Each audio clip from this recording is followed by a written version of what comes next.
Welcome to BizJet TV. My name is Fabrizio Poli, and in today's episode we're going to be talking about a crash that happened just January last year. The accident report just came out a few days ago, involving a Global Express built by Bombardier, but it was the military version, which is actually called the E11A. And what they do is they take the Global Express and they put all these radars and fancy things on there, and the military use them in Canada, they use them in the United States, also in the UK. The Royal Air Force operate them, and a few other air forces around the world for certain particular missions. So this airplane crashed, and unfortunately everybody on board died. So we're going to be going through the accident report today. There'll be footage of the crash as well. And what we're going to be doing here is looking at what caused the accident and what can we do to prevent something like that from happening. And when you buy a private jet, as I always say, it's not just about the jet. You know, the maintenance, the pilots, and the pilot training is so important. So today's going to be a big focus on the pilot training. Look at, what wasn't done, what could have been done, and what you need to be doing with your pilots on your private jet. Do not cut corners on the training. The training is really important, and don't think that the minimum requirement is all that's needed. No, if you're spending, 20, 30, $50 million on a jet, make sure that your pilots get more training than the minimum requirement, because it keeps you, your team, your family safe. That's really, really important. So we're just going to dive into this lesson today on that we can extract from this accident, and it's very, very interesting. If you haven't subscribed to BizJet TV, I encourage you to subscribe to this channel, give us a thumbs up, and also follow us on Telegram. We're now on Telegram, so just type in BizJet TV on Telegram and you'll find us there too, and we can continue the conversation. So let's get straight into today's episode and see what we can learn. Off we go.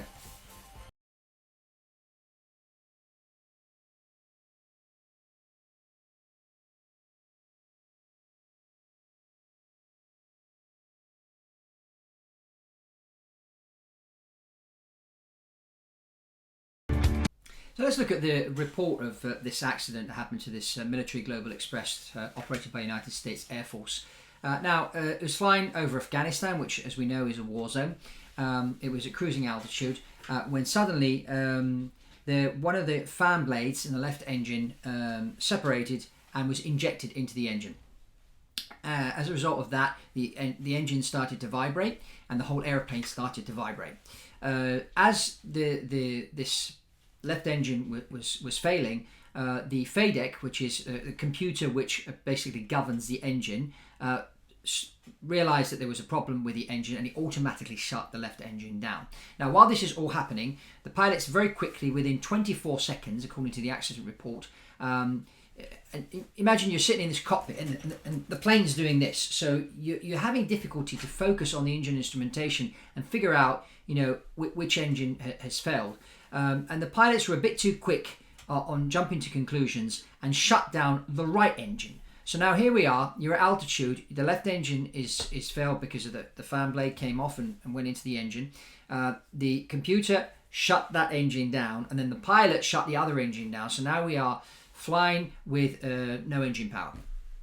The pilots then decided to return to Kandahar, which is 230 nautical miles away, instead of electing to go. They had three other options, and the closest one being 17 nautical miles away, which was Kabul. But in reality, they were in a war zone. Most of the time, the military like to go back to Kandahar if there's any technical problems with the airplane. But in a situation like this, you now have no engines. What can you do? Now, we looked at the training also in the report of the pilots, and they'd undergone the flight training type rating for the Global Express. Both pilots were experienced on type, but during the training, most of the training was focused on single engine procedures, which is what they do with a lot of type ratings, and there was no profiles flown for double engine failure and landing with no engines. Now, there had been a situation happened to a Global Express a few years ago where they had a similar failure. This was a civilian Global Express. Now, the pilots, before deciding which engine to shut down, they took 2 to 3 minutes, and they analysed the situation carefully, and they then shut the correct engine down, secured it, and they continued and landed. Now, so whose fault was this accident? Now, of course, the pilots shut the good engine down. That's mistake number one. But there could have been a mistake prior to that with the maintenance. One needs to sort of sort of try and figure out why this blade failed. Now, on aeroplanes, you know, in particular if you've got your own private jet, doing borescopic checks allows to prevent this kind of thing from happening. But we also have to consider they were in a war zone. Did they maybe were they shot down? Somebody shoot them at altitude? I mean, we don't know. This is a military aeroplane. We may never know what really happened there. But, you know, we had this one engine fail, and it could have failed because someone shot at it. It could have failed because of the maintenance. Preventative maintenance wasn't done. That's another lesson. If you're, buying a private jet, you need to factor those things in.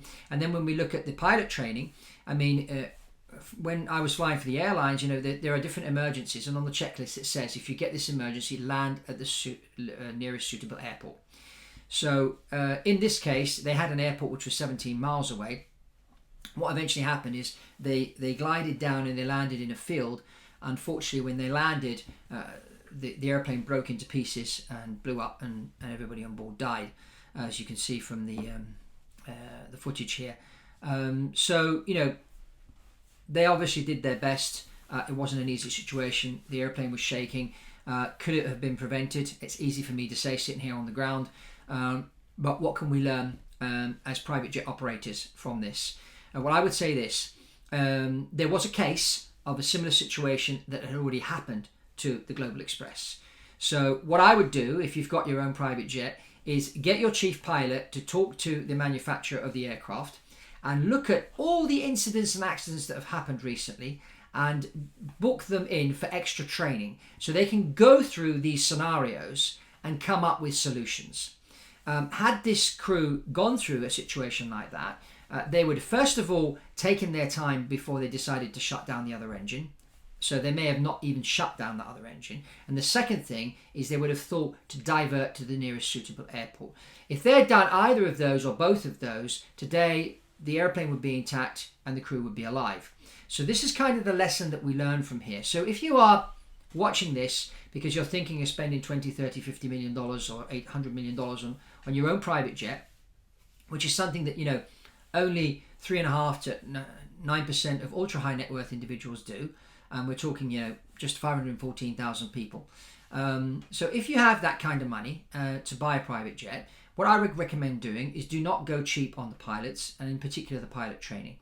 Speak to your chief pilot, say to him, look, I know there's a minimum requirement for the training, but I want you to look at all the scenarios that have happened to this aeroplane in the last, 10 years, and schedule for some extra training every year so you can go through these scenarios. Because the flight simulator is a great training device. It really does help the pilots to prevent accidents from happening. It gets them really trained well, and if something like this were to happen, your pilots have been through the scenario in the simulator. They know exactly what to do, and so the fear factor is at a minimum because they've done it before. They know what to do. They get into action. In this case, they would have taken their time, evaluated the situation like the guys did on the civilian Global Express, and not shut down the good engine, which gives them more power. With more power, that gives them more time. More time in the air allows you to plan for the landing, and then they would have diverted to the nearest suitable airport. So that's really the lesson learned from this accident that happened.